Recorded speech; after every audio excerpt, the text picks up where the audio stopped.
అటు సాగర్లో వానరాలు చనిపోయిన డ్రింకింగ్ వాటర్ ట్యాంక్ను మాజీ మంత్రి జగదీష్ రెడ్డి కూడా పరిశీలించారు. ప్రజలను పాలనను గాలికి వదిలేసిన ప్రభుత్వం తాగునీటి సమస్యను పరిష్కరించడంలో విఫలమైందని మండిపడ్డారు. కోతులు చనిపోయిన వాటర్ ట్యాంక్ నీరు తాగిన వారందరికీ ఆరోగ్య పరీక్షలు నిర్వహించాలని డిమాండ్ చేశారు. సాగర్ను మున్సిపాలిటీగా చేసి అభివృద్ధి చేసింది బీఆర్ఎస్ ప్రభుత్వమని, కానీ ఇప్పుడు 2014 ముందు ఉన్న రోజులు పునరావృతం అవుతున్నాయని ఆయన ఆవేదన వ్యక్తం చేశారు.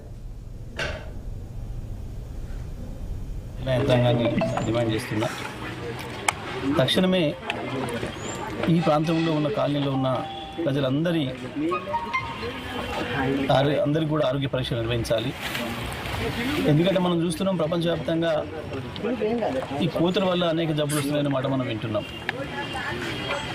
మరి ఏకంగా అది చనిపోయి దాంట్లో 10 రోజుల్లో మనం చెప్పలేము.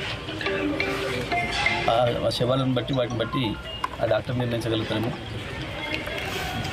దాంతో కలుషితమైన నీళ్లు తీసుకోవడం వల్ల ఏం ప్రభావం ఉంటుంది ఈ ప్రజలపైన, పిల్లలు పెద్దలందరిపైన?